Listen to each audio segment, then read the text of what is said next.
tampil membahas kelakuan bagaimana Pak Jokowi sebagai presiden ingin mengatur negara ini sebagai milik keluarga. Dan ini tampil lebih jelas dan terbuka justru jelang akhir masa jabatan dia. Kenapa dia melakukan itu? Sekaligus mau cari aman supaya nggak dikerangkeng kalau dia tidak menjabat lagi. Kira-kira gitu.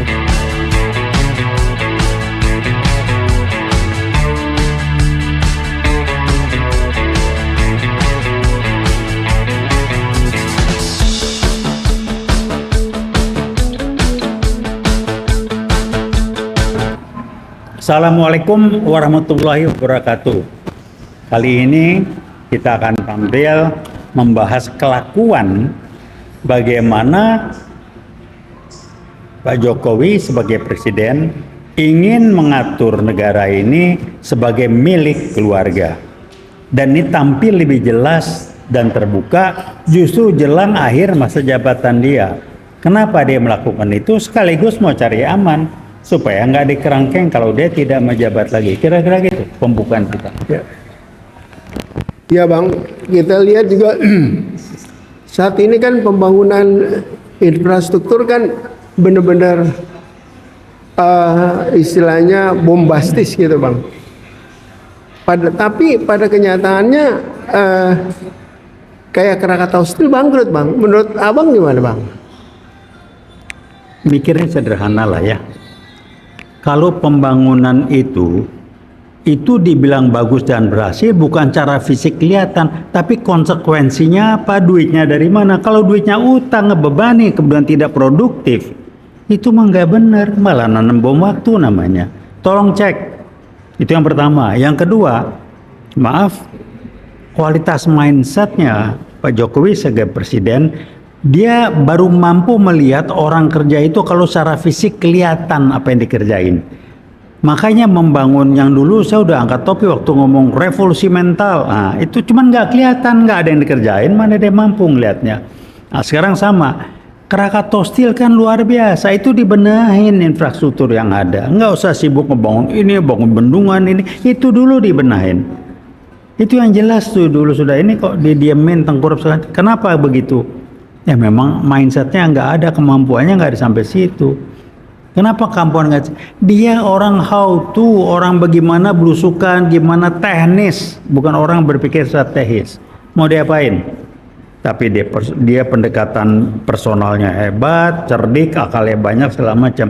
Cuman buat bangsa dan negara, bagaimana mungkin negara mau diatur sama keluarga, diam-diam anaknya Gibran jadi begini-gini, jadi wapres, diam-diam sekesang anak terakhir sama istrinya pakai jet pribadi gini-gini gitu, apa maknanya?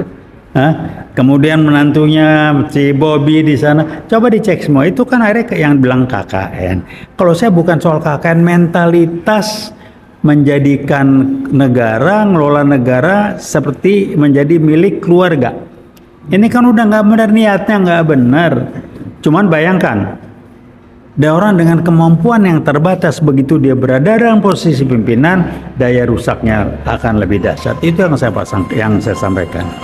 Kok ada pendukung? Oh iyalah, pendukung cuma dua kemungkinan. Yang pertama orang yang otaknya dengkul, nggak ngerti. Kedua karena dia punya kepentingan dapat manfaat dari kekacauan yang dibangun oleh Jokowi. Itu aja dua. Kita mau diskusi, kita terbuka, diskusi terbuka. Saya tantang. Itu aja yang sampaikan. Satu lagi nih Bang, yang tetap mengganjal Bang. Seolah-olah Pak Jokowi nggak ngerti, nggak ikut campur dalam pencalonan Kaisang jadi wapres Bang. Kalau menurut Abang seperti apa Bang? Seolah-olah dia clean gitu Bang. Terima kasih. Ini kan buat saya sih beginilah ya. Guyonannya begini, kalau mau bodohin orang, tolong dilihat yang dibodohin siapa. Kalau yang dibodohin logika kecerdasannya di atas yang ngebodohin kan ketawa. Kira-kira begitulah. Masa kalau dia sebagai bapak tidak mampu mengendalikan ngatur anaknya, begini mau ngatur negara, itu kan sederhana. Nah yang pertama. Kedua, dia ngajarin anaknya kalau memang betul, diajarin nggak prinsip pegangan hidup, nilai-nilai itu kayak apa. Masa anak kayak sang kesana kembali pakai jet pribadi yang ini, duit dari mana? Kok dibiarin? Jangan bilang nggak tahu, bapak sebagai bapak lu ngapain? Gibaran pelangap pelongo, sekolahnya apa, ijazahnya apa, ribut lagi siapa, susah sama bapak sama anak. Jadi kalau guyonannya buah tidak jauh jatuh dari buah jatuh tidak jauh dari pohonnya, kan begitu. Ini kejadian, itu kualitas dia. Kita kan nggak mau ngeliatnya begituan. Bagaimana urusannya gitu. Jadi ya terserah kita mau diapain. Cuma satu tipan. Kenapa dia bisa begitu? Karena kita mendiamkan dia seperti itu, membiarkan. Jadi orang ngaco pun bisa berkembang biak karena dibiarkan dia ngaco seperti itu. Itu ya komentar. Saya mau sampai kapan? Ya. Padahal dia mau turun kan. Nah sekarangnya dia ada di benak dia. Mau turun di kerangkeng deh. Kalau nggak benar tungguin aja. Sekarang dicoba cari pengaman. Dengan harapan yang namanya Prabowo ini bisa melindungi dia sekarang. Kita lihat aja nanti. Itu aja yang bisa sampaikan. 2 bulan lagi lengser. Lengser kalau habis waktu oke. Tapi kalau dia sementara habis waktu dan dia dilengserkan, dilengserkan atau lengser, dia akan dikerangkeng. Tanggung jawabnya banyak, ngatur duitnya nggak benar, terus korupsi segala macam. Itu aja. Duit bansos dari mana? Anggaran itu pasang menteri yang rusak. Menteri siapa? Nadiem tuh menteri ngaco. Lebih ngaco lagi, paling ngaco menteri agama. Itu yang disusupin. PKI gaya baru kan begitu. Yang ditampil ke depan orang-orang yang bukan PKI, tapi ngerusaknya sesuai strategi PKI gaya baru. Itu aja, paling nggak 2 inilah. Halo Pak Nadiem, lu tahu nggak tuh sekolah-sekolah di NTT ya? Gitu, lu pikirin lah.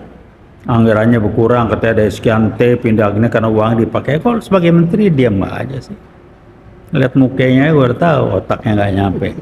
Iya kan? Jadi ya sama lah. Jadi mau diapain? Yang milih dia, ya PKI gaya baru ya begitu ngerusaknya. Halapan. Kalau yang mana PKI baru? Ya kalau otak Anda masih otak kelasnya baru tahu, kalau yang kelihatan ya repot. Sama juga. Anda orang beragama, Anda pernah lihat Allah nggak? Tuhan nggak ada, nggak pernah lihat kan? Jadi Anda nggak percaya. Itu aja. Sama juga kalau kentut ada bukti nggak? Ada kelihatan kentut. Jadi kalau nggak kelihatan artinya nggak ada kentut, begitu. Bacalah, ya otak dipakai dikit. Itu aja. Terima kasih. Bang, ada satu lagi yang terakhir nih Bang. Ini ada orang yang kualitasnya bagus, integritasnya bagus, prestasinya bagus, tapi nggak dilirik Bang sama ini apa gejala apa nih Bang kalau kayak begini nih Bang? Kalau buat saya sih paham aja dan wajar. Wajar bukan berarti saya setuju ya. Wajar kenapa? Dia kan masang orang-orang yang nggak benar yang ngaco supaya ngacak-ngacak. PKI baru kan ngerusak. Kok dipasang orang yang benar ya, bukan Jokowi lah namanya. Satu, otaknya nggak nyampe. Kedua, orang yang benar punya integritas, mana mau disuruh ngacak-ngacak. Makanya nggak dipasang. Dia kan dipasang orang kira Bahlil. Halo Bahlil, mari kita ngomong. Lo acak-acak kayak gua nggak bisa baca aja. Buat kita aktivis ngebacanya nggak sulit lah ya. Jadi udahlah ya. Anda nggak usah ngaco-ngaco. Kami dari Jaket Kuning bisa baca Anda dengan amat sangat jelas.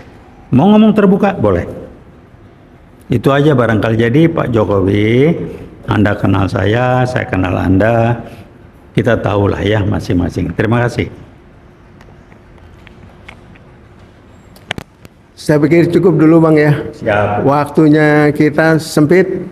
Jadi teman-teman, mungkin Pak Bang TB seperti biasa sesepuh kita bikin closing statement Bang. Terima kasih. Closing statement sederhana. Jangan nyalahkan orang yang ngebodohin kita. Mikirnya begitu. Kenapa? Dia bisa ngebodohin kita karena kita membuka peluang untuk dibodohin. Dah mikirnya gitu. Kenapa? Kalau kita nyalain orang kita nggak berubah.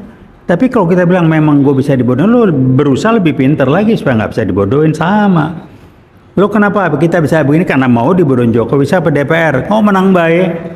Karena dapat suatu disandera kasus ini ya karena apa? Karena lo nggak benar kan gampang. Itu aja pesan saja. Terserah. Kalau orang yang mau dibodohin bisa dibodohin, jangan nyalahin yang ngebodohin. Itu aja. Terima kasih, mudah-mudahan Award minimal jaket kuning kita ini bukan kelompok yang bisa dibodohin. Terima kasih. Wassalamualaikum warahmatullahi wabarakatuh. Waalaikumsalam.